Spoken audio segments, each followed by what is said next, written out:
नमस्कार। खरी खरी लेकर हाजिर हूं मैं सर्वमित्रा।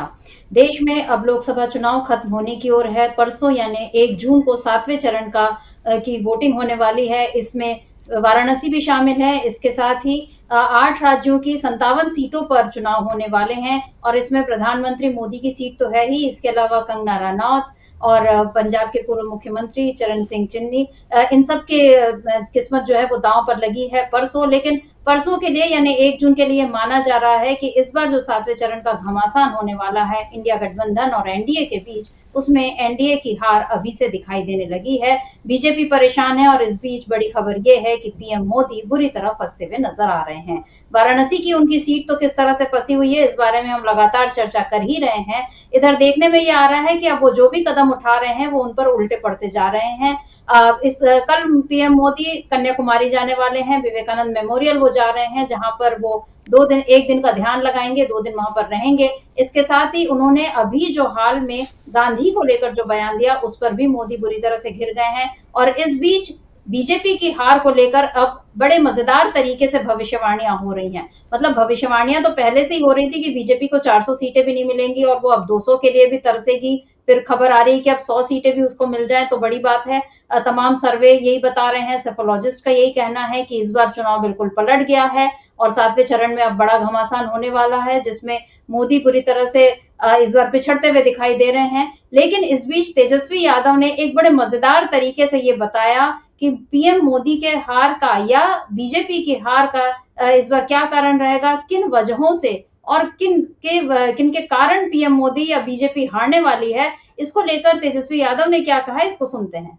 और इस बार इंडिया की सरकार बनने जा रही है, हम लोग 300 पार कर रहे हैं और मोदी जी को उनकी 3 महबूबा जो है वो चुनाव हरवा रहे, जिससे सबसे ज्यादा प्यार उन 3 महबूबाओं से करते हैं मोदी जी। पहली महबूबा है बेरोजगारी, दूसरी महबूबा गरीबी और तीसरी महबूबा महंगाई। ये तीनों महबूबा मोदी जी की चुनाव हरवा रही है।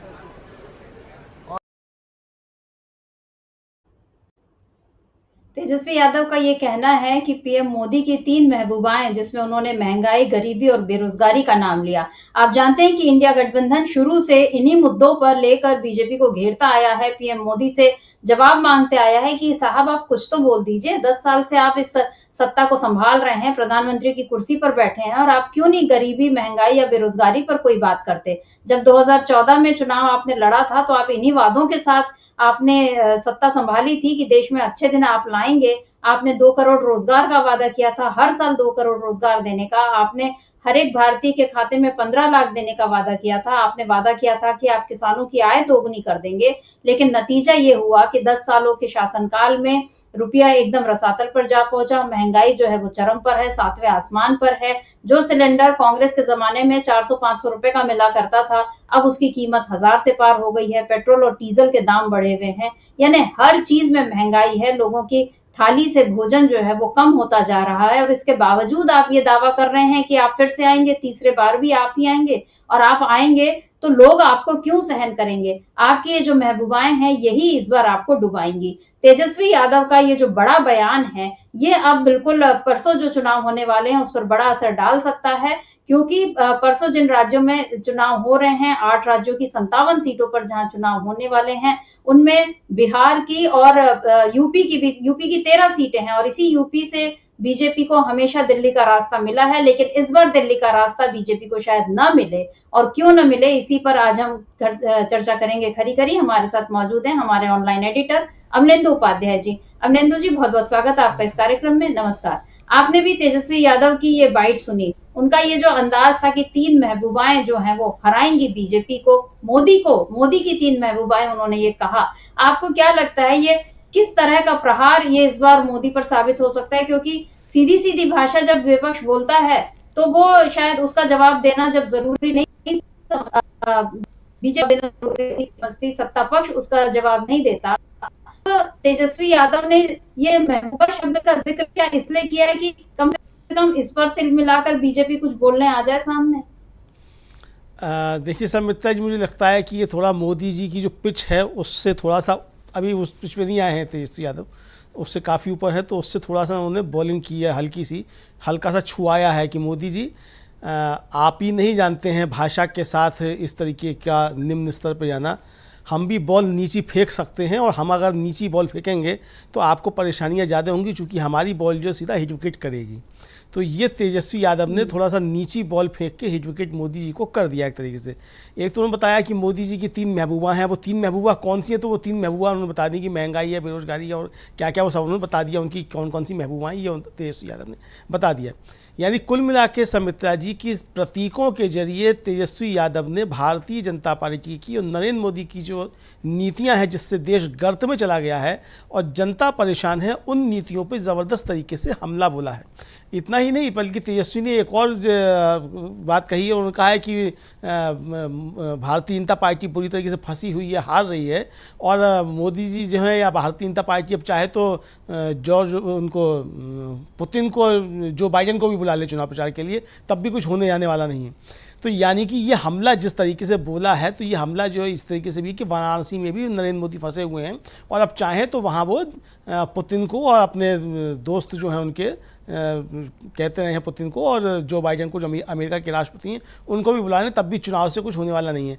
ये इसलिए कहा है चूँकि आपको याद होगा सुमित्रा जी की कोरोना जब शुरू होने जा रहा था, उस बीच में यहाँ ट्रंप को बुलाया गया और नमस्ते ट्रंप कार्यक्रम यहाँ करवाया गया। उससे पहले मोदी जी अमेरिका में जाकर के हाउडी मोदी करा करके आए थे। तो ये बताने की कोशिश की थी कि बड़े ट्रंप से उनके बड़े अच्छे रिश्ते हैं, बड़े व्यक्तिगत संबंध हैं। उसके बाद ट्रंप का जो हर्ष हुआ वो सारी दुनिया ने देखा। हालांकि मोदी जी के जितने भी मित्र हैं, सबका हर्ष जो है सारी दुनिया एक तरीके से देख रही है। क्या हुआ, ट्रंप का हर्ष देख लिया, ब्राज़ील में जो है वो जाइस बोल्सोनारो का देख लिया, नेतन्याहू का इजराइल में देख लिया किस तरीके से क्या हर्ष हुआ। तो क्या मोदी जी उसी रास्ते पे जा रहे हैं जिस रास्ते पे उनके मित्र गए थे? ये भी एक सवाल है कि उनका भी मोदी जी का हर्ष वही होने जा रहा है जो उनके मित्रों का हुआ। लेकिन जो यहाँ की राजनीति है, भारत की जो राजनीति है, उसमें नरेंद्र मोदी ने जिस तरीके से अपनी आर्थिक नीतियाँ अपनाई हैं और नीतियों के चलते जिस तरीके से जनता तबाह हुई है और रोजी रोटी रोजगार सब छिने हैं लोगों के, उसको लेकर के तेजस्वी ने एक जबरदस्त प्रहार किया है। और निश्चित तौर पर सुमित्रा जी, ये मुद्दे पूरे चुनाव में सिर चढ़कर के बोले हैं। भारतीय जनता पार्टी के पास इन मुद्दों की कोई काट किसी भी तरीके से नजर नहीं आई है और इसीलिए भारतीय जनता पार्टी एक तरीके से परेशान होती हुई दिखाई दी है। अब तेजस्वी ने जो हमला बोला, इससे भारतीय जनता पार्टी का बिलबिलाना और मोदी जी का बिलबिलाना निश्चित तौर पर जरूरी है। अब देखना यह है कि आज शाम को चूंकि चुनाव प्रचार समाप्त हो जाएगा, शाम 5 बजे से पहले तेजस्वी के ऊपर कोई प्रहार आता है या इंडिया गठबंधन के ऊपर आता है कि नहीं आता है, या इसको जो है वो खून का घूंट पी करके जो कहावत है वो रह जाएगी भारतीय जनता पार्टी की। मोदी जी की 3 महबूबा जो हैं वो तेजस्वी यादव ने बता दिया है, देश को बता दिया है कि मोदी जी की 3 महबूबा कौन सी हैं सुमित्रा जी।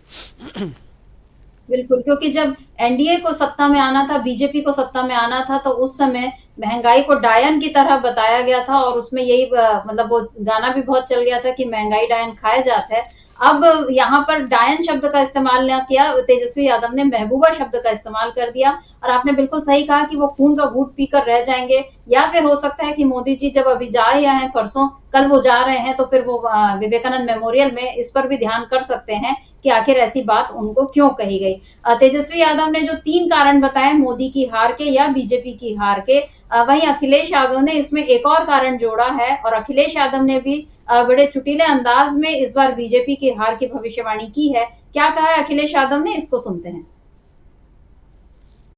सुना है कि जहां पर विवेकानंद जी कभी मेडिटेशन किए थे, वहीं पर हमारे देश के प्रधानमंत्री जी मेडिटेशन करने जा रहे हैं। ये मेडिटेशन की जरूरत तो पहले थी, 5 साल पहले या 7 साल पहले, जब आपको देश के लिए काम करना था। अरे 10 साल के बाद तो आपको फुर्सत ही फुर्सत है, आप जितना चाहोगे उतनी मेडिटेशन कर लोगे। और दूसरा, वहाँ तो भारत की सीमा खत्म हो जाती है, उसके बाद तो आगे पानी पानी है, पता नहीं कहाँ चले जाएंगे उसके आगे। कहीं ऐसा तो नहीं अंटार्कटिका की तरफ जा रहे हों, क्योंकि गर्मी बहुत है यहाँ। और याद रखना, ये गर्मी के कारण भी हार रहे हैं। जो जनता को परेशान किया इन्होंने गर्मी में, ये जनता इन्हें हराएगी इस बार। अखिलेश यादव कह रहे हैं कि मोदी इस बार गर्मी के कारण हारेंगे, बीजेपी जो है उसको गर्मी के कारण भी जनता हरा देगी, क्योंकि जनता को परेशान किया है। और यहाँ वो तो अंटार्कटिका तक भेजने की बात बोल रहे हैं, तो मतलब मोदी जी का हाल क्या ऐसा होने वाला है कि हिमालय से उतरे अंटार्कटिका पहुंचे अमलेंदु जी? क्योंकि अभी परसों जो वाराणसी में अखिलेश यादव और राहुल गांधी की रैली हुई, उस रैली में जिस तरह से हुजूम उमड़ा और लोग जिस तरह से वहां पर खुश नजर आए कि राहुल और अखिलेश उनके बीच पहुंचे हैं और वहां पर मोदी के खिलाफ भी एक माहौल देखने को मिला, तो उससे आपको क्या लग रहा है? क्योंकि ये मोदी जी का संसदीय क्षेत्र है, 2 बार से यहाँ पर सांसद हैं, वो तीसरी बार वहीं यहीं से उतरने जा रहे हैं, लेकिन नौबत ऐसी हो गई है कि अब लोग जो हैं राहुल और अखिलेश की रैलियों में उमड़ रहे हैं। इसके पहले जब 17 फरवरी को राहुल गांधी पहुंचे थे अपनी भारत जोड़ो न्याय यात्रा लेकर वहां पर वाराणसी, और वहां पर उन्होंने रोड शो किया था, उस रोड शो में भी बहुत भीड़ उमड़ी थी। लेकिन उसके बाद आपको याद होगा अमलेंदु जी, वहां पर गंगा जल से भाजपाइयों ने या मोदी के समर्थकों ने सड़क को धोया था, उस जगह को धोया था जहां पर राहुल गांधी गए थे। तो ये अपने विरोधियों के लिए जिस तरह से नफरत बीजेपी यहाँ पर दिखाई जा रही है, तो क्या उसके हार के कारण में गरीबी, महंगाई, बेरोजगारी, गर्मी और उसके साथ साथ ये नफरत, इसका भी बड़ा रोल रहेगा? और अखिलेश यादव ये जो मोदी जी को अंटार्कटिका जाने की सलाह दे रहे हैं कि अब उसके बाद तो पानी ही पानी है, आप चले जाइए, आप 10 साल आपको हो गए, अब आप फुर्सत पाइए। क्या आप कहेंगे कि अखिलेश यादव के इस तंज का जवाब क्या बीजेपी दे पाएगी या दोबारा उसको खून पीना पड़ेगा? देखिए समिता जी, अखिलेश यादव ने बहुत मारक जो है वो एक तरीके से कहा जाए वो कटाक्ष किया है प्रधानमंत्री नरेंद्र मोदी के ऊपर। और जिस तरीके से उन्होंने कहा है कि भाई आपके पास पहले 10 साल पहले आपको करनी चाहिए था ये मेडिटेशन, जब देश के लिए काम करना था, अब आपके पास समय यानी कि मोदी जी अब आप रिटायर हो गए हैं, ये एक तरीके से संदेश दे दिया है अखिलेश यादव ने। और समिता जी, पूरा देश इस बात को समझ रहा है कि मोदी जी वास्तव में अब रिटायर हो गए हैं, चूँकि अब ये निवर्तमान प्रधानमंत्री ट्रेंड भी कर रहा था, सोशल मीडिया पर, ट्विटर पर ट्रेंड कर रहा था निवर्तमान प्रधानमंत्री। तो निवर्तमान प्रधानमंत्री हैं, अब केयर टेकर तो हैं फिलहाल 4 जून तक, जब तक कि चुनाव के परिणाम नहीं आते तब तक केयर टेकर प्राइम मिनिस्टर हैं नरेंद्र मोदी जी। उसके बाद प्राइम मिनिस्टर नहीं रहेंगे, ये इतना तो समझाया ही जा रहा है, जो कि जिस तरीके की सूचनाएं आ रही हों, जिस तरीके के लोगों से हम लोग बातचीत कर रहे हैं, उससे भी लग रहा है कि भारतीय जनता पार्टी बहुत बुरी तरीके से हारती हुई दिख रही है इस लोकसभा के चुनाव में समिता जी। अब जो कारण अखिलेश यादव ने बताए हैं उनमें बहुत से कारण हैं, और वो अखिलेश यादव ने भी कारण गिनाए हैं, और गर्मी का कारण भी बताया। वास्तव में समिता जी बात यह है कि ये चुनाव जिस तरीके से पलटा खाया है, अगर ये शुरू में ही चुनाव करा लेते तो हो सकता है भारतीय जनता पार्टी की सीटें कुछ बढ़ जाती, चूँकि उस समय कुछ मुद्दे इस तरीके से नहीं बन पाए थे, और बराबर की टक्कर जो थी वो लग रही थी कि इंडिया और एनडीए की बराबर की टक्कर है। लेकिन जैसे ही पहले चरण का मतदान हुआ और उसके बाद लंबा समय जो दूसरे चरण को आने में लगा, फिर उसके बाद जो तीसरा चरण हुआ, उसके बाद फिर ये स्पष्ट हो गया कि मुद्दे बदल रहे हैं। भारतीय जनता पार्टी के पास मुद्दे नहीं हैं, इंडिया गठबंधन ने अपने मुद्दे सेट कर दिए और भारतीय जनता पार्टी उन मुद्दों पर कोई जवाब देने की स्थिति में नहीं थी। इसका भारतीय जनता पार्टी को ज़बरदस्त तरीके से नुकसान हुआ, और जो इंडिया गठबंधन ने मुद्दे सेट किए उन मुद्दों पे भाजपा विरोधी वोट जो है वो पोलिंग करने के लिए ज़बरदस्त तरीके से निकला, और भाजपा का मतदाता जो है वो घर से नहीं निकला। तो इसके परिणाम अब जो 4 जून को आएंगे तो साफ तौर पे दिखाई देंगे, भारतीय जनता पार्टी 100 के नीचे दिखाई पड़ेगी, ऐसी आशाएं व्यक्त की जा रही हैं कि 100 के नीचे भारतीय जनता पार्टी रहेगी। यहाँ तक कि स्वयं प्रधानमंत्री नरेंद्र मोदी जो हैं वो भी बनारस में ज़बरदस्त तरीके से फंसे हुए हैं। तो राहुल गांधी ने जो अखिलेश यादव ने जो प्रहार किया एक तरीके से कि अंटार्कटिका चले जाएंगे, और देखिए एक चीज़ तो है कि पहले जब नरेंद्र मोदी गए थे अपनी साधना करने के लिए तो वो बद्रीनाथ चले गए थे, हिमालय पे चले गए थे, और अब जो है वो पाताल में चले गए हैं, यानी कन्याकुमारी चले गए हैं, बिल्कुल ज़मीन के निचले हिस्से पे चले गए हैं जहाँ से समुद्र शुरू होता है। तो अब नरेंद्र मोदी क्या चाहते हैं, मतलब जो इंडिया की हवा चल रही है, जो लहरें चल रही हैं, उन लहरों में बह जाना चाहते हैं नरेंद्र मोदी। हो सकता है कि नरेंद्र मोदी ने तय कर लिया हो कि अब यहाँ अंतर्धान करके, मतलब जब वो उठेंगे अपनी तपस्या करके, तो फिर वो साधु सन्यासी बन करके अब जो है वो वानप्रस्थ का आश्रम में चले जाएंगे 1 साल पहले ही अपनी उम्र से, जो अब पता नहीं है उनकी उम्र असली कौन सी है कौन सी नहीं है, क्योंकि वो तो बायोलॉजिकल है नहीं, देवता ने भेजा हुआ है, वो देवता हैं, ईश्वर ने भेजा हुआ है, तो वो उसका भी कोई सवाल नहीं है उम्र वगैरह का। लेकिन वो कुल मिलाकर के यही है कि अब वो जाके कन्याकुमारी से ही अपना एक तरह से कहा जाए रिटायरमेंट वो ले लेंगे, ऐसा समझा जाता है। वो ये संदेश शायद दे भी रहे हैं, और भारतीय जनता पार्टी भी शायद यही संदेश दे रही है कि नरेंद्र मोदी जी अब रिटायर होने वाले हैं। अब होंगे नहीं होंगे और कहाँ जाएंगे वो उनका मसला है, कहाँ जाएंगे कहाँ नहीं जाएंगे, लेकिन देश जो है उनको अब आराम देने की मुद्रा में समिता जी आ चुका है, क्योंकि 10 वर्षों में देश की जनता ने बहुत जो है कष्ट झेले हैं, और उन कष्टों का निवारण का समय जो है वो 4 जून को आने वाला है, ऐसा समझा जा सकता है समिता जी। बिल्कुल, 4 जून को जो रुझान अभी से जो आ रहे हैं उसमें हम लोग यही देख रहे हैं कि इस बार बीजेपी के खिलाफ माहौल बन गया है और इसका कारण जो है, इसकी जिम्मेदार जो है वो खुद बीजेपी ही है या कहें मोदी है, क्योंकि जिस तरह से 7 चरणों में ये लंबा चुनाव खिंच गया है, मतलब जैसे ये बोलते हैं कि किसी बात को बहुत ज्यादा खींचो तो वो बिगड़ जाती है, उसी तरह का हाल यहाँ पर हो गया है कि चुनाव को इतना लंबा खींच लिया, जिसका सोचा होगा बीजेपी ने कि इसका फायदा मिलेगा, लेकिन हुआ इसका ठीक उल्टा, क्योंकि जितना ज्यादा चुनाव लंबा खिंचते जा रहे हैं उतना ज्यादा विपक्ष को भी अब ये तैयारी का मौका तो मिल ही गया, इसके साथ साथ उसको ये मुद्दे उठाने का मौका भी मिला और बीजेपी के सामने उसने जिस तरह से मुद्दों को रखा है उसका जवाब बीजेपी को देते नहीं बन रहा है। अब मोदी चाहे खुद ध्यान लगाने चले जाएं या वो रिटायर हो जाएं, लेकिन ये तो है कि 10 सालों के उनके कामकाज के कारण इस बार बीजेपी को नुकसान होने जा रहा है। यानी बीजेपी ने जिस तरह से मोदी को सिर पर बैठा लिया था, अब वही मोदी उसके नुकसान का कारण बन रहे हैं और बीजेपी को अब अगर विपक्ष में वो बैठाने की तैयारी कर चुके हैं मोदी, तो जाहिर है कि विपक्ष यानी बीजेपी को भी ये बात कहीं ना कहीं बुरी तरह खटकने लगी है। और अमरेंदु जी, अभी हम जो बात कर रहे हैं कि 7वें चरण में घमासान होने वाला है, उसमें खास तौर पर घमासान उत्तर प्रदेश में जिस तरह से माहौल है, उत्तर प्रदेश की 13, पंजाब की भी 13, पश्चिम बंगाल की 9, बिहार की 8, ओडिशा की 6, हिमाचल प्रदेश की 4, झारखंड की 3 सीटें और चंडीगढ़ की 1 सीट जो है, इस बार इन पर चुनाव होने हैं 57 सीटों में। और इन 57 सीटों में 2019 में बीजेपी ने 25 सीटें जीती थी और टीएमसी के खाते में 8 सीटें गई थी। मतलब अब अभी भी पश्चिम बंगाल में 9 सीटों पर चुनाव है, तो अब देखना होगा कि वहां पर टीएमसी कितने में जीतती है, कांग्रेस कितने में जीत पाती है और बीजेपी को वहां पर कैसी टक्कर मिलती है। तो अभी पश्चिम बंगाल में तो अभी हम कहना मुश्किल है, हालांकि टीएमसी वहां पर हमेशा से मजबूत रही है और इस बार लेकिन कांग्रेस ने भी वहां पर रंग जमा ही दिया है। मगर उत्तर प्रदेश का क्या होगा, क्योंकि उत्तर प्रदेश की जो 13 सीटें हैं उसमें ये पूर्वांचल वाली जो सीटें हैं, महाराजगंज, गोरखपुर, कुशीनगर, देवरिया, बांसगांव, घोसी, सलेमपुर, बलिया, गाजीपुर, चंदौली, वाराणसी, मिर्जापुर और रॉबर्ट्सगंज, इन 13 सीटों में 5 सीटें जो हैं वो योगी जी के जिले मतलब गोरखपुर के आसपास की हैं और 4 सीटें जो हैं वो वाराणसी के आसपास की हैं। और इनमें जो है 2019 में बीजेपी ने इन 13 में से 11 सीटें जीत ली थी, बीजेपी और उसके सहयोगियों की मिला के, और 2 सीटें बीएसपी को मिली थी। लेकिन इस बार वाराणसी समेत पूरे पूर्वांचल का ये जो सियासी गणित है, ये अखिलेश यादव की रणनीति के कारण इस बार बिल्कुल बीजेपी के लिए या बसपा के लिए बिगड़ गया है, क्योंकि जो जाति समीकरण जिस तरह से पहले साधे जाते थे, इस बार पीडीए का जो वहां पर मामला अखिलेश यादव ने जिस तरह से खड़ा कर दिया है और वो बार बार पिछड़ा, दलित, आदिवासी की बात उठा रहे हैं, संविधान को जैसा राहुल गांधी ने बता दिया है कि खतरा होगा अगर लौट कर आ गई बीजेपी। और अब संविधान की बात तेजस्वी यादव हो, अखिलेश यादव, ये सारे लोग भी जनता को यही समझा रहे हैं कि अगर बीजेपी लौट कर आई तो पिछड़ों, दलितों, आदिवासियों के हक मारे जाएंगे और सबसे बड़ी चोट पहुंचेगी संविधान को, जिसके बाद तो आम जनता के अधिकार बिल्कुल ही खत्म हो जाएंगे। आज मैं एक वीडियो ट्विटर पर बहुत आ रहा है जिसमें लखनऊ की किसी पुलिस थाने का है और वहां पर पुलिस थाने में एक लड़की जो शिकायत दर्ज करने पहुंची और वो बाकायदा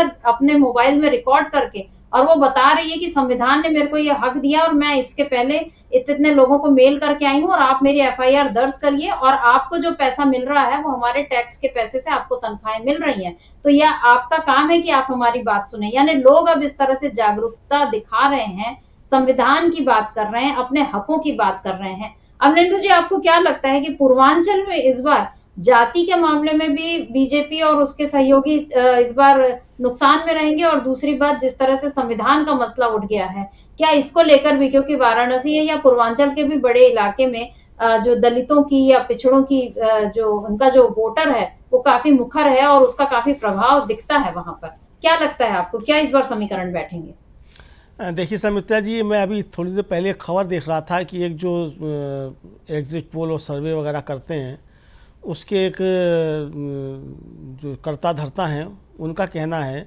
कि उत्तर प्रदेश में इंडिया गठबंधन एनडीए से बहुत ज़्यादा आगे है। ये मैं नहीं कह रहा हूँ, ये मैंने थोड़ी देर पहली खबर देखी है। तो अब आप समझ सकती हैं कि जो 400 पार का नारा लगा रहे थे वो बता रहे हैं कि उत्तर प्रदेश में इंडिया गठबंधन एनडीए से यानी भारतीय जनता पार्टी से बहुत आगे है। तो मेरा कहने के लिए इसमें कुछ ज़्यादा बचता नहीं है, क्योंकि जो 400 पार का नारा लगा रहे थे वही ये बता रहे हैं। अगर 400 पार का नारा लगाने वाले ये कह रहे हैं कि इंडिया गठबंधन उत्तर प्रदेश में भारतीय जनता पार्टी के गठबंधन से बहुत ज़्यादा आगे है, तो आप समझ सकती हैं समिता जी कि भारतीय जनता पार्टी की क्या स्थिति होने जा रही है। उत्तर प्रदेश में खासतौर से पूर्वांचल में जो समीकरण है समिता जी, उसमें वहाँ का जो ब्राह्मण मतदाता था वो भारतीय जनता पार्टी के साथ में हुआ करता था, और भारतीय जनता पार्टी ने उधर 4-5 टिकट जो लगातार लगी हुई सीटों पर ब्राह्मणों को दिए भी हैं, लेकिन वहाँ भी ब्राह्मण भारतीय जनता पार्टी को नहीं दे रहा है। यहाँ तक कि जो बनारस है वहाँ भी ब्राह्मण भारतीय जनता पार्टी से बहुत ज़्यादा नाराज है, यानी जो भारतीय जनता पार्टी का वोटर है। आप दलित पिछड़ों अल्पसंख्यकों की बात तो छोड़ ही दीजिए, वो तो अलग की बात है। जो भारतीय जनता पार्टी का मतदाता समझा जाता था वो ब्राह्मण काशी में भी नरेंद्र मोदी से और भारतीय जनता पार्टी से ज़बरदस्त तरीके से नाराज है। उसके दो कारण बताए जा रहे हैं। एक तो जिस तरीके से भारतीय जनता पार्टी ने शंकराचार्यों का अपमान किया, उससे ब्राह्मणों की भावना बहुत ज़बरदस्त तरीके से आहत हुई कि नरेंद्र मोदी और उनकी टीम ने राम मंदिर का जो कार्यक्रम हुआ प्राण प्रतिष्ठा का, उसमें शंकराचार्य का ज़बरदस्त तरीके से अपमान किया। सिर्फ जो एक तरीके से कहा जाए धार्मिक क्रियाकलाप हैं उसमें ही नहीं किया, बल्कि ओछी टिप्पणियाँ थी वो शंकराचार्यों को लेकर के की गई नरेंद्र मोदी के लोगों की तरफ से। इससे ब्राह्मण बहुत ज़्यादा आहत है। दूसरा, जिस तरीके से वाराणसी के घाटों का सत्यानाश किया है नरेंद्र मोदी की सरकार में रह करके, उससे भी वहाँ के ब्राह्मणों की आजीविका के ऊपर काफ़ी ज़्यादा असर पड़ा है, तो वो भी वहाँ इस तरीके से नाराज है। तो आप समझ सकती हैं कि जो इनका मतदाता था वो किस तरीके से इनसे नाराज है। तो बाकी लोगों की बात छोड़ दी, बाकी तो पहले से एकजुट थे। फिर आपने जो संविधान वाली बात बताई समिता जी, ये तो लगातार लोगों के पीछे पहुँच गई है। मैं एक सोशल मीडिया पर एक वीडियो देख रहा था, एक महिला जो है वो खेत में काम कर रही है और वो जाता है पत्रकार जा करके उससे पूछता है, तो वो कहती है कि बाबा साहब ने हमको अधिकार दिया और बाबा साहब ने कहा था कि शिक्षा शेरनी का वो दूध है जो इसको पिएगा वो कभी मात नहीं खाएगा।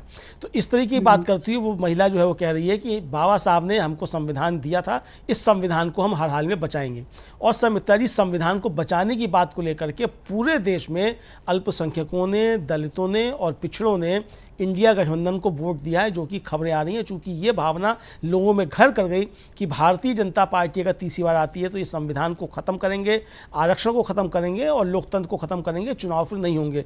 लोग लोकतंत्र को बचाने के लिए और संविधान को बचाने के लिए, संविधान के तहत जो लोगों को अधिकार मिले हैं उनको बचाने के लिए ज़बरदस्त तरीके से भारतीय जनता पार्टी के खिलाफ माहौल बना। और भारतीय जनता पार्टी ने जो 400 पार का नारा लगाया, उस 400 पार के नारे को लेकर के जिस तरीके से लोगों के बीच में संदेश गया, उसके नेताओं ने जिस तरह की बातें कि 400 सीटें किस लिए चाहिए, कि साफ संविधान बदलना है, इस तरह की बातें जो की, तो उससे साफ संदेश चला गया कि ये वास्तव में 400 पार की बातें जो कर रहे हैं ये इसीलिए कर रहे हैं। और ये एक तरीके से बूमरैंग कर गया भारतीय जनता पार्टी के लिए 400 पार का नारा। अब ये पता नहीं कि नरेंद्र मोदी ने खुद नारा दिया था कि उनके यहाँ कोई इंडिया गठबंधन का आदमी घुस गया था जिसने उनके मुंह से इस तरीके का नारा लगवा दिया कि ठीक है इनके नारे से ही इनको मात दिलवाई जाए। चूँकि जासूस तो सब जगह घुस जाते हैं ना, तो अब भारतीय जनता पार्टी अगर अपने भेजती है, उसने इधर भेजे हुए थे एक सेफोलॉजिस्ट नाम के जो राहुल गांधी की यात्रा के साथ भी चले थे, तो इधर से भी कुछ गए होंगे उधर मोदी जी की तरफ, जो उनके काम धाम सब देखते होंगे। तो ये तो सब चलता रहता है। तो हो सकता है उधर से ये गलती करा दी गई हो कि 400 पार का नारा दिया जाए, या अति आत्मविश्वास रहा हो कि नहीं हम तो अब किसी तरीके जीत लेंगे, मशीनों की ओर करके आत्मविश्वास रहा हो कि मशीनों से कुछ भी किया जा सकता है। लेकिन ये सब बातें जो थी वो भारतीय जनता पार्टी को आखिर तक जाकर के ज़बरदस्त तरीके से नुकसान पहुंचाती नहीं। लोगों में ये संदेश गया कि अगर ये 400 पार तो छोड़िए, अगर इनकी सरकार भी बन गई तो ये फिर खरीद फरोख्त करके, और जिस तरीके से इनकी कार्यप्रणाली रही है राज्यों में, इन्होंने सरकारें जिस तरीके से गिराई हैं, तो ये राज्यों में इस तरीके की सरकारें गिरा लेंगे और सरकार होगी तो सदन के अंदर, लोकसभा में फिर ये इसी तरीके से तोड़फोड़ करेंगे और फिर संविधान को ख़त्म कर देंगे। तो लोग इस पर आमादा हो गए कि इनको इस स्थिति में आने ही मत दो कि ये कोई खरीद फरोख्त भी कर पाएँ। तो अब जो स्थिति बन रही है, तो ये 100 के नीचे जाने वाली यही स्थिति बन रही है, और इसीलिए नरेंद्र मोदी जो है वो एक तरीके से बनारस में भी घिरे हुए हैं। तो इस 7वें चरण में जो घमासान हो रहा है समिता जी, उसके रुझान जो हैं वो साफ तौर पे इसी तरीके से सामने आ रहे हैं कि भारतीय जनता पार्टी अपने ही बुने जाल में बुरी तरीके से फंस गई है। नरेंद्र मोदी अब चाहे मेडिटेशन करें और चाहे अब वो अनुलोम विलोम करें और चाहे शीर्षासन करें, कुछ भी करें, चाहे वो बह जाएं इन लहरों में जो समुद्र में उठ रही हैं, इनमें बह जाएं, कुछ भी करें। हालांकि समुद्र में डूबने का उनको बड़ा अनुभव है, अभी जाके वहाँ डूबे थे द्वारका में, अब फिर कन्याकुमारी पहुंच गए हैं। तो क्या भारतीय जनता पार्टी को नरेंद्र मोदी अब डुबो के ही मानेंगे? ये तय कर लिया है नरेंद्र मोदी ने। मुझे लगता है कि शायद ऐसे तय कर लिया होगा नरेंद्र मोदी ने कि भारतीय जनता पार्टी को डुबो के ही मानना है, तो उसी में काम कर रहे हैं। अच्छी बात है, उनको शुभकामनाएं इस काम के लिए समिता जी। हम तो डूबेंगे सनम, तुमको साथ ले डूबेंगे। बिल्कुल इसी अंदाज में मोदी काम कर रहे हैं कि मैं हारूं जीतूं या मैं प्रधानमंत्री बनूं ना बनूं, लेकिन ये तय है कि बीजेपी इस बार हार ही जाएगी, क्योंकि इसी अंदाज में मोदी ने काम किया है। अगर उनको ये था कि बीजेपी को वो तीसरी बार भी सत्ता में लाने की ख्वाहिश रखते थे या उनकी जो ना वो कुछ काम तो करते, थोड़ा बहुत कुछ करके बताते, या कि फिर अभी भी चुनाव में मुद्दों की बातें करते, लेकिन मोदी मुद्दों की बात नहीं कर रहे और बाकी सारी बातें किए जा रहे हैं।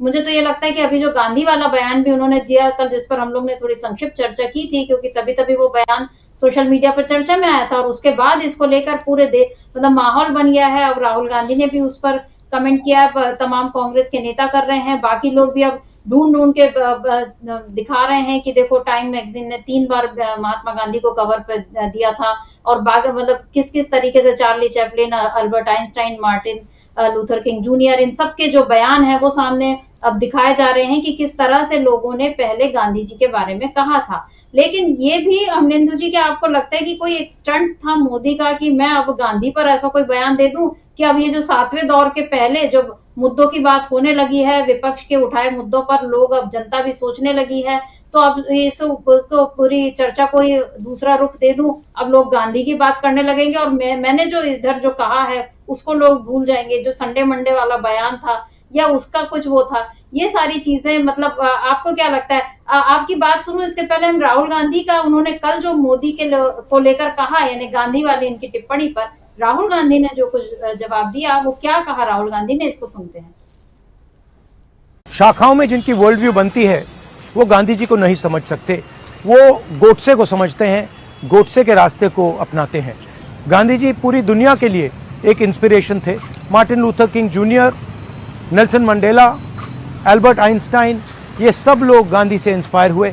हिंदुस्तान में करोड़ों लोग गांधी का रास्ता अपनाते हैं, अहिंसा और सत्य के रास्ते पे चलते हैं। लड़ाई सत्य और असत्य के बीच में है, हिंसा और अहिंसा के बीच में है। हिंसा के लोग, असत्य के लोग ना अहिंसा को समझ सकते हैं ना सत्य को समझते हैं। धन्यवाद। अमरेंदु जी, आपको क्या लगता है, क्योंकि मोदी ने, जैसा मैंने कहा कि शायद उनकी ये कोशिश रही होगी कि अब मैं गांधी पर कोई ऐसा बयान दे दूं कि लोग फिर गांधी पर ही चर्चा करने लगें और बाकी बातों को भूल जाएं, लेकिन यहाँ राहुल गांधी ने जब जवाब दिया तो उनके जवाब में फिर एक मैसेज था, यानी राहुल गांधी ने ये बता दिया कि आप संघ के हैं, शाखा में आप पले बढ़े हैं और आपकी सोच क्या है, सत्य और अहिंसा और असत्य और हिंसा, इस बार किसका मुकाबला किससे है। राहुल गांधी की भारत जोड़ो यात्रा में भी उन्होंने लगातार मोहब्बत की बात की थी, यहाँ भी उन्होंने ये बता दिया कि अभी जो इंडिया गठबंधन है वो सत्य और अहिंसा के रास्ते पर चल रहा है, गांधी के रास्ते पर चल रहा है। आपको क्या लगता है कि मोदी का ये दांव भी 7वें दौर के पहले फेल हो जाएगा, क्योंकि गांधी पर अब बात होने लगी है तो उसमें फिर मोदी की मूर्खता ही सामने आ रही है, और उसके बाद ये भी सामने आ गया कि आप किसके साथ खड़े हैं और आपको किसके साथ खड़ा होना चाहिए। क्या लगता है आपको? देखिए समिता जी, ये मोदी की एक चाल भी हो सकती है और ये मोदी की अपनी जितनी उनकी समझ है, जितने वो पढ़े लिखे हैं उसके हिसाब से भी बात हो सकती है। बाकी ये जो उनकी शाखाओं में जो संस्कार मिले हैं उनको, उन संस्कारों का प्रदर्शन है एक तरीके से।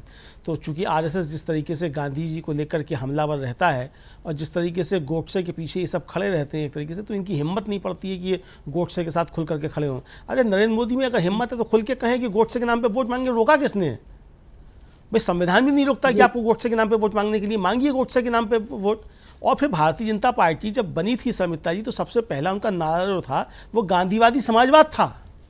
नरेंद्र मोदी को भारतीय जनता पार्टी का इतिहास तो कम से कम पढ़ लेना चाहिए। हालांकि वो कितना गांधीवादी समाजवाद है उनका, कितना नहीं है, उस पर बहस हो सकती है। वो कितने गोडसे के साथ हैं, कितने सावरकर के साथ हैं, कितना गांधी के खिलाफ है, इस पर एक बहस हो सकती है लंबी। लेकिन गांधी के नाम पे राजनीति करने की कोशिश भारतीय जनता पार्टी ने भी की थी और सबसे पहला उनका नारा जो था, उनकी विचारधारा जो उन्होंने बताई थी देश के सामने आकर के, वो गांधीवादी समाजवाद बताया था। ये कहा था, जिस समाजवाद को लेकर के आज चर्चा की जा रही है कि भारतीय जनता पार्टी समाजवाद शब्द जो है वो संविधान से ख़त्म करना चाहती है, वो समाजवाद भी गांधीवादी समाजवाद, ये भारतीय जनता पार्टी की अपनी वैचारिकी थी जो उसने देश दुनिया को बताई थी। तो बाकी उनके पीछे, हालांकि वो छिपे हमेशा गांधी के पीछे छिप करके, और जो इनके बारे में तो कहा भी जाता है, वो कहावत है कि मुँह में राम और क्या मुंह में गांधी और क्या बगल में नाथू राम, इस तरह की कोई कहावत इनके बारे में बनी भी हुई है। तो ये उसी कहावत है। लेकिन अब अच्छी बात यह है कि नरेंद्र मोदी जो है वो अब मुंह में भी गांधी नहीं रखते हैं, मुंह में भी अब वो उनके मुंह पे गोडसे आ सकते हैं, ऐसा हम समझ सकते हैं क्योंकि जिस तरीके की वो बातें कर रहे हैं। और 4 जून के बाद तो निश्चित तौर पर नरेंद्र मोदी खुल के गोडसे की बात कर सकते हैं, फिर कोई मसला रहेगा भी नहीं। आश्रम जाना है तो आश्रम में बैठ करके गोडसे का आश्रम बनवाएं, वहाँ जाके रहें आराम से, कोई दिक्कत नहीं, किसी कोई दिक्कत नहीं है। लेकिन ये जो प्रयास था समिता जी, आपने बिल्कुल सही कहा कि प्रयास ये था कि मुद्दों की तरफ जो देश जा रहा है और इस पर जा रहा है, तो आखिरी चरण में जिस तरीके से भारतीय जनता पार्टी 57 की 57 सीटें हारने जा रही है, जिस तरीके की खबरें मिल रही हैं, जिसमें बनारस खुद शामिल है, उसमें हो सकता है नरेंद्र मोदी वहाँ हार जाए, जो सूचनाएं आ रही हैं जिस तरीके से, तो इससे किस तरीके से लोगों का ध्यान हटाया जाए, इसकी तरफ भी एक ये डाइवर्ट करने की एक कोशिश हो सकती है, जिसमें वो सफल नहीं हो पाए, क्योंकि इसको लेकर के जबरदस्त तरीके से उन पर प्रहार हो गए और लोगों ने मुद्दों की बात फिर करना शुरू कर दी। यानी नरेंद्र मोदी के गांधी पे बयान देने के बाद तेजस्वी ने क्या कहा कि मोदी जी की 3 महबूबा जो हैं वो भारतीय जनता पार्टी को चुनाव हरवा रही हैं। तो यानी कि गांधी को बीच में ला करके भी भारतीय जनता पार्टी का काम नहीं बना, क्योंकि मोदी जी की 3 महबूबाएं जो हैं वो देश के सामने अच्छे तरीके से नाच रही हैं। अब वो मुजरा कर रही हैं, वो 3 महबूबाएं, तो वो जो 3 महबूबाएं मुजरा कर रही हैं, तो उससे भारतीय जनता पार्टी को नुकसान होता हुआ दिखाई पड़ रहा है। तो ये तेजस्वी ने बताने की एक तरीके से कोशिश की समिता जी, यानी कि विपक्ष का बुना हुआ जाल जो था वो ज़्यादा मजबूत था, और वो जो विज्ञापन आता है कि फेविकोल का जो कौन सा तगड़ा बॉन्ड है उससे जुड़ा हुआ था, उसमें नरेंद्र मोदी ज़बरदस्त तरीके से उलझ गए। नरेंद्र मोदी यानी भारतीय जनता पार्टी यानी नरेंद्र मोदी। फिलहाल स्थितियां यही हैं, उससे 10 साल पहले परिस्थितियां दूसरी हुआ करती थी। भारतीय जनता पार्टी मतलब अडवाणी जी या अटल बिहारी वाजपेयी नहीं हुआ करता था, पार्टी हुआ करती थी, एक संस्था हुआ करती थी। आज वो एक कॉरपोरेट कंपनी की तरीके से बदल गई है, वो अलग की चीज़ें हैं। लेकिन जो नरेंद्र मोदी ने जिस तरीके से हमला करने की कोशिश की, उसमें वो एक तरह से खुद लहूलुहान होते हुए नजर आए हैं। क्योंकि अब लोग सवाल कर रहे हैं कि अगर गांधी से आपको इतनी चिढ़ है तो खुल के गोडसे की बात करो, मांगो गोडसे के नाम पे वोट। तो वो आप नहीं मांग सकते, क्योंकि आपको दुनिया में जब बाहर जाना है तो आप बताते हैं कि मैं गांधी के देश से आया हूं, तब आप ये बताते हैं, ये नहीं बताते कि भाई हम गोडसे के पुजारी हैं। बताइए आप गोडसे के पुजारी हैं, क्या दिक्कत है अगर आप गोडसे के पुजारी हैं तो? मतलब मन की बात जो आप करते हैं वो रेडियो पे आकर के कुछ दूसरी होती है और आपके मन के अंदर जो बात होती है वो कुछ दूसरी होती है। ये अच्छी बात नहीं। जो आपके मन की असली बात है वो असली मन की बात देश को भी बताइए। मुझे लगता है कि मोदी जी थोड़ा सा असली उनकी मन की बात जो है वो थोड़ा सा उनकी बाहर निकली है गांधी को लेकर के, यही उनकी असली मन की बात है समिता जी। लेकिन जो 7वें चरण का घमासान हुआ है इसमें भी मोदी जी की मन की बात जो है ये कुछ लाभ पहुँचाने नहीं जा रही है, बल्कि और ये नुकसान पहुँचाने ही जा रही है। इसको हम ऐसे समझ सकते हैं समिता जी। बिल्कुल, बहुत सारे इंटरव्यू नरेंद्र मोदी दे रहे हैं और शायद ये इंटरव्यू देने की थकान ही है, क्योंकि इतना वो अभी 10 सालों में उन्होंने मन की बात की तो वो आराम से रेडियो पर मतलब वो अपने स्टूडियो में बैठकर कर रहे हैं। लेकिन जब 4 लोग सामने बैठकर सवाल पूछते हैं तो वो हड़बड़ा जाते होंगे। हालांकि वो स्क्रिप्टेड सवाल रहते हैं, लेकिन फिर भी इतना बोलने की आदत नहीं रही, खासकर पत्रकारों के सामने। अब वो जो लोग सवाल पूछ रहे हैं वो कितने पत्रकार हैं ये अलग सवाल है। बहरहाल, लेकिन उनको जवाब तो देना पड़ ही रहा है और जवाब देने के आदी नहीं है मोदी, इसीलिए वो इस समय कुछ भी कुछ बोल रहे हैं। और वो जो कुछ बोल रहे हैं उसका नुकसान उनको हो रहा है, उसका नुकसान बीजेपी को हो रहा है। और 7वें चरण का जो घमासान अब होने जा रहा है उसमें यही तय माना जा रहा है कि इंडिया गठबंधन इस बार बीजेपी पर भारी है, एनडीए पर भारी है। हमने उत्तर प्रदेश की बात तो देख ली, वहां का हाल देख ही लिया। लेकिन अब पंजाब में भी हाल जो है बीजेपी के लिए बहुत बुरा है। पहले से ही पंजाब में हाल बीजेपी के लिए अच्छा नहीं था, लेकिन अब इस समय डॉक्टर मनमोहन सिंह जो पूर्व प्रधानमंत्री हैं और उन्होंने एक चिट्ठी लिखी। वो अभी काफी समय से सक्रिय नहीं थे, लेकिन उन्होंने पंजाब के लोगों के लिए और खासतौर से किसानों का मुद्दा उठाते हुए जो एक चिट्ठी लिखी है, ये बिल्कुल पंजाब में बीजेपी को आखिरी विदाई दे देगी, ऐसा लगता है। क्या कुछ लिखा है मनमोहन सिंह ने इस चिट्ठी में, इसको देख लेते हैं। डॉक्टर मनमोहन सिंह ने लिखा है कि पिछले 10 साल में बीजेपी सरकार ने पंजाब और पंजाबियत को बदनाम करने में कोई कसर नहीं छोड़ी है। 750 किसान, जिनमें से ज्यादातर पंजाब से थे, दिल्ली की सीमाओं पर महीनों तक इंतजार करते हुए शहीद हो गए। जब लाठी और रबर की गोलियों से भी मन नहीं भरा तो प्रधानमंत्री नरेंद्र मोदी ने संसद में हमारे किसानों को आंदोलनजीवी और परजीवी कहकर उनका अपमान किया। किसानों की सिर्फ यही मांग थी कि उनसे चर्चा किए बिना उन पर थोपे गए कृषि कानून को वापस लिया जाए। ये कुछ ऐसा, बड़ी लंबी चौड़ी चिट्ठी है अमलेंदु जी, लेकिन यहाँ पर ये थोड़ा सा जो उसका सार है वो मैंने आपको पढ़कर सुनाया है। बहुत लंबी चिट्ठी उन्होंने लिखी है जिसमें उन्होंने तमाम मुद्दों को उठाया है कि किस तरह से पंजाब की दशा देखकर उनका दिल भर आता है। और इस पर पवन खेड़ा ने आज एक प्रेस कॉन्फ्रेंस भी की और उसमें उन्होंने बताया कि किस तरह से डॉक्टर मनमोहन सिंह दुखी हैं। वही मनमोहन सिंह जिनके कार्यकाल में इंडिया जो है उसने काफी प्रगति की थी, और जब पूरी दुनिया आर्थिक मंदी से जूझ रही थी उस समय भी भारत में एक आर्थिक स्थिरता बनी हुई थी। और इसका सबसे बड़ा कारण ये था कि डॉक्टर मनमोहन सिंह अर्थशास्त्री हैं, अर्थव्यवस्था को अच्छे से समझते हैं, और इसके साथ साथ वो खुद भी एक गरीबी के माहौल से निकले हुए हैं। हालांकि उन्होंने इसका रोना पूरी दुनिया में जाकर कहीं भी नहीं रोया, कभी भी उन्होंने इस बात के लिए आंसू नहीं बहाए कि मैं कितनी मुश्किलों से पढ़ा और कितनी मुश्किलों से मैंने पढ़ाई की और मेरे घर के हालात क्या थे, इसका रोना उन्होंने कभी नहीं रोया। लेकिन आज डॉक्टर मनमोहन सिंह की ये जो भावुक अपील है पंजाब के लोगों से, मतलब जहां उन्होंने ये लिखा है कि आपको सोच समझ कर वोट करना है, आपको क्या लगता है अमलेंदु जी, किसान आंदोलन का मुद्दा और यहाँ पर जो उन्होंने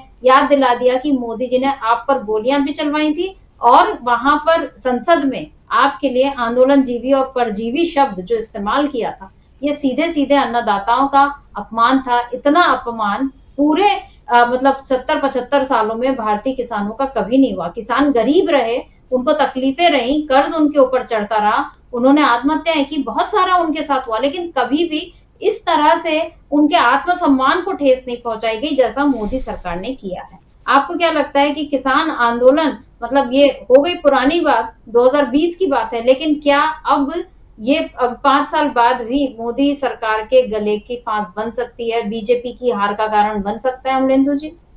देखिए समिता जी, पूरे देश भर में किसानों में एक ज़बरदस्त तरीके का रोष भारतीय जनता पार्टी को लेकर के, खासतौर से हरियाणा, पंजाब और पश्चिमी उत्तर प्रदेश में तो है ही, मतलब यहाँ तो ज़बरदस्त तरीके से इसने असर किया ही है, लेकिन पूरे देश में जो है वो भारतीय जनता पार्टी को लेकर के किसानों में ज़बरदस्त तरीके का रोष रहा। आज ही अखिलेश यादव ने कहा है कि अगर भारतीय जनता पार्टी आ गई तो फिर ये उस तरीके के कानून ला करके फिर किसानों की ज़मीनें छीन लेंगे जिस तरीके से पहले लेकर के आए थे। तो समिता जी, ये बात भी किसानों के अंदर जा रही है कि नरेंद्र मोदी अगर तीसरी बार आए आते हैं तो पहले तो चूंकि उत्तर प्रदेश का चुनाव उस समय सिर के ऊपर था तो इसलिए उनको उस समय वो कानून वापस लेने पड़े थे, अगर अब आ जाते हैं तो ये वास्तव में ज़मीनें किसानों की छीन लेंगे। किसानों के अंदर ये एक बात ज़बरदस्त तरीके से घर कर गई है। तो किसान ने, वो चाहे किसी भी जाति का हो, किसी भी धर्म का हो, उसने एक तरीके से कहा जाए भारतीय जनता पार्टी के खिलाफ एकजुट होकर के मत दिया है, निश्चित तौर पर ये समझा जा सकता है। पंजाब में खासतौर से जो डॉक्टर मनमोहन सिंह की चिट्ठी है समिता जी, ये भारतीय जनता पार्टी पर प्रहार कम है मुझे लगता है एक तरीके से, बल्कि जो भारतीय जनता पार्टी की प्रच्छन्न सहयोगी है शिरोमणि अकाली दल, उसकी तरफ जो है वो ज़्यादा है। चूँकि अभी गठबंधन तो नहीं है भारतीय जनता पार्टी का उनके साथ में, उनका किसान आंदोलन के दौरान ही गठबंधन वो टूट गया था, लेकिन जिस तरीके से शिरोमणि अकाली दल वहाँ राजनीति कर रही है और ये समझा जाता है कि चुनाव के बाद जो है वो शिरोमणि अकाली दल भारतीय जनता पार्टी के साथ जा सकती है अगर एक आध सीट भी उनकी आ जाती है।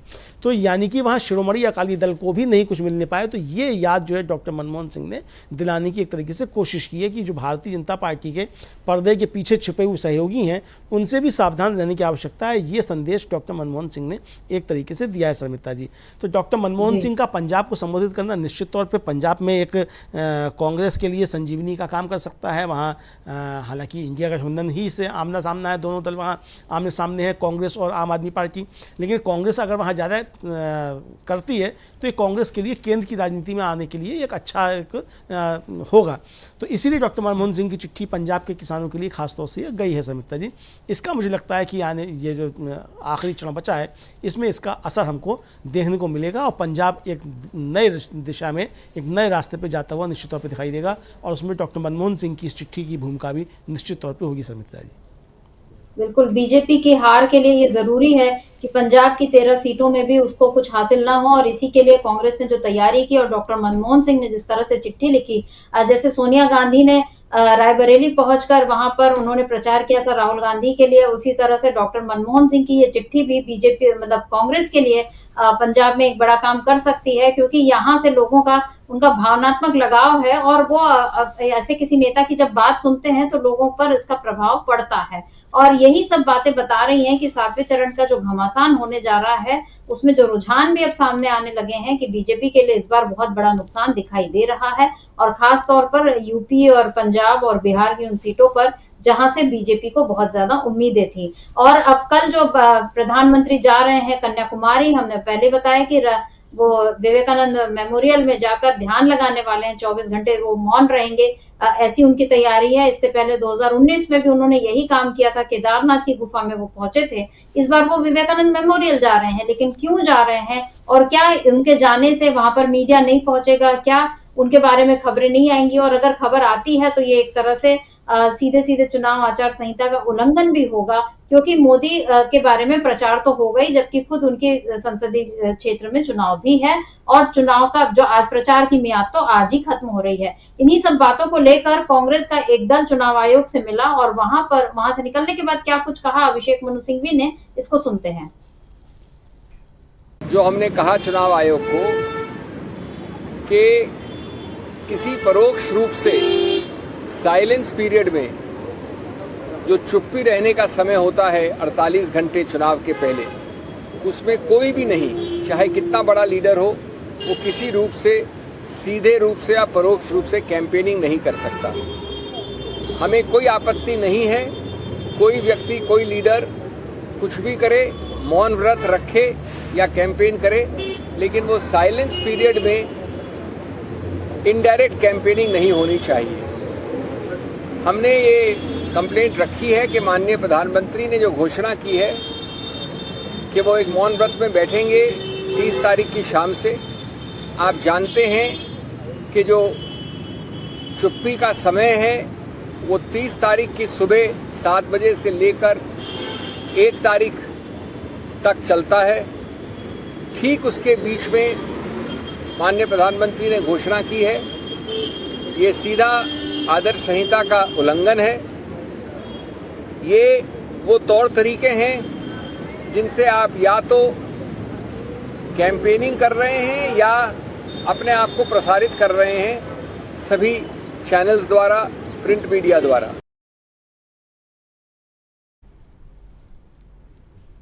कांग्रेस ने अपनी शिकायत पहुंचा दी है चुनाव आयोग तक। हालांकि उम्मीद नहीं है कि चुनाव आयोग इस पर कोई कार्रवाई करेगा। उसके पिछले रिकॉर्ड को देखते हुए तो बिल्कुल ये लग रहा है कि उसने ये शिकायत ले ली होगी, बस इससे ज्यादा आगे कुछ होना नहीं है। और मोदी की यात्रा भी कैंसिल तो नहीं होने वाली, क्योंकि वो कल पहुंचेंगे ही कन्याकुमारी, और वहां पर वो जाएंगे ही जाएंगे, ये बिल्कुल तय है। वहां पर अभी से तैयारियां वहां शुरू भी हो चुकी हैं। लेकिन अमलेंदु जी, आपको क्या लगता है कि कांग्रेस को भी ये पता होगा कि हमारी शिकायत पर कोई कार्रवाई तो नहीं होने वाली है, लेकिन जनता तक ये मैसेज वो पहुंचा दिया है कांग्रेस ने कि मोदी किस तरह से खुद जिम्मेदारियों से भागते हैं, और जो जिम्मेदारी जिनको निभाने की होती है, जो चुनाव आयोग जैसी संस्थाएं, वो भी मोदी के आगे जो है अपनी जिम्मेदारी निभाने में चूक जाती हैं। लेकिन कांग्रेस ने अपनी जिम्मेदारी निभा दी है, जनता तक ये मैसेज पहुंचाकर कि मोदी एक बार फिर कोई खेल करने जा रहे हैं। आपको क्या लगता है? निश्चित तौर पर समिता जी, कांग्रेस को जो अपना काम करना था वो उन्होंने कर दिया, और विपक्ष को भी जो अपना काम करना है वो कर दिया। मोदी जी क्या कर रहे हैं, चुनाव आयोग क्या कर रहा है, ये उनका काम है कि वो किस तरीके से छल कपट कर रहे हैं, ये उनका मसला है। लेकिन देश के संविधान को बचाना है, चुनावी प्रक्रिया को पारदर्शी और स्वतंत्र और निष्पक्ष रहना है, इसके लिए जो भी प्रयास विपक्ष की तरफ से किए जा सकते हैं, और संवैधानिक संस्थाओं को उनकी जिम्मेदारी याद दिलाने का जो काम है वो विपक्ष अपनी तरीके से कर रहा है। संवैधानिक संस्थाएँ अगर अपनी जिम्मेदारी नहीं निभाती हैं तो उनसे फिर बाद में निपटा जाएगा, संवैधानिक तरीके जो हैं उनसे निपटा जाएगा। लेकिन कुल मिलाकर के जो संवैधानिक संस्थाएँ हैं उनको अपनी जिम्मेदारी और अपने कर्तव्य का और संविधान की शपथ ली उन्होंने, उसका उनको पालन करना चाहिए। चूंकि अगर वो वहाँ बैठे हुए जो अधिकारी हैं, जो संवैधानिक पदों पर बैठे हुए शीर्ष लोग हैं, वो संविधान की शपथ लेकर के आए हैं, और अगर इस संविधान के साथ कोई खिलवाड़ होगा तो फिर संवैधानिक संस्थाएं भी नहीं बचेंगी। अगर कल को मान लीजिए भारतीय जनता पार्टी आ जाती है और चुनाव कराना बंद कर देती है, तो इस चुनाव आयोग का, इन राजीव कुमार का क्या होगा? बिल्कुल, कहीं झाड़ू पोछा लगाने के लिए भी कोई नहीं रखेगा फिर। तो इसलिए संवैधानिक संस्थाओं को अपनी जिम्मेदारी का निर्वहन करना चाहिए। संविधान ने जो उनको अधिकार दिए हैं और जो जिम्मेदारियां दी हैं, दोनों का उनको पालन करना चाहिए। अपने अधिकारों का इस्तेमाल करें, जो जिम्मेदारियां हैं उसका जो है वो निर्वहन करें। तो ये काम संवैधानिक संस्थाओं के ऊपर, अगर वो नहीं करते हैं तो कोई बात नहीं, नहीं करें, कोई दिक्कत नहीं है। लेकिन देश की जनता जो है वो अब इन संस्थाओं से भी निपटने के लिए तैयार है कि अगर कोई गड़बड़ करी तो जनता अब जो है बिल्कुल अहिंसक तरीके से इन संवैधानिक संस्थाओं के खिलाफ भी सड़कों पर दिखाई पड़ेगी समिता जी। चूँकि देश जो है वो तानाशाही किसी भी हाल में बर्दाश्त नहीं करेगा, और किसी भी हाल में चुनावी प्रक्रिया के साथ कोई गड़बड़ी भी जो है वो देश किसी भी हाल में बर्दाश्त नहीं करेगा। ये बात इन संवैधानिक संस्थाओं को, जिनके ऊपर चुनाव कराने की जिम्मेदारी है, उनको भी ये बात अच्छे तरीके से समझ लेनी चाहिए। मुझको ऐसा लगता है समिता जी। बिल्कुल, लोकतंत्र में जनता सर्वोपरि होती है, और जनता ये समझ भी रही है कि उसके अधिकारों का जहां अगर कहीं उल्लंघन होगा या उसको छीनने की कोशिश की जाएगी और जब पानी बिल्कुल सर के ऊपर से निकलने लगेगा तो जनता फिर उठ खड़ी होगी। ये बात इन चुनाव में जितने मुखर तरीके से सामने आ रही है उतनी 10 सालों में कभी नहीं आई, उससे पहले कभी नहीं आई, क्योंकि उससे पहले जब भी चुनाव हुए हमेशा होते रहे, मतलब थोड़ी बहुत गड़बड़ियां हमेशा होती रही हैं, चुनाव आयोग पर सवाल भी उठते रहे हैं, लेकिन इतने निर्लज्ज तरीके से जो कामकाज चल रहा है इस समय, जिस तरीके से सरकार और सरकार के अधीन जो संवैधानिक संस्थाएं जिस तरह से काम कर रही हैं, जिम्मेदारियों से मुकर रही हैं, उसको जनता अब देख रही है और जनता की भी बर्दाश्त की अब एक सीमा जो है वो खत्म होते जा रही है। और हो सकता है इसीलिए अब ये जो रुझान सामने आ रहे हैं कि जहां पर हमेशा से बीजेपी मजबूत रही थी वहां पर इस बार बीजेपी कमजोर दिखाई देने लगी है। और इसका सबसे बड़ा कारण यही है कि बीजेपी ने लोकतंत्र को जो मजाक उसका बनाने की कोशिश की, अब जनता उसको बर्दाश्त नहीं करने वाली है। इसीलिए हम कह रहे हैं कि 7वें चरण में होने वाला है घमासान और जिसमें होने वाला है बीजेपी को बड़ा नुकसान। तो अमलेंदु जी, आज इस चर्चा को इसी पॉइंट पर हम खत्म करते हैं। कल फिर किसी नए मुद्दे के साथ हम आपसे जुड़ेंगे। आपको बहुत बहुत शुक्रिया और शुक्रिया आप तमाम दर्शकों का जिन्होंने आज की इस चर्चा को ध्यान से सुना। आप जुड़े रहे डीवी लाइव के साथ, आगे भी आप जुड़े रहिए डीवी लाइव के साथ और देखते रहिए हमारे बाकी प्रोग्राम। देखते रहिए।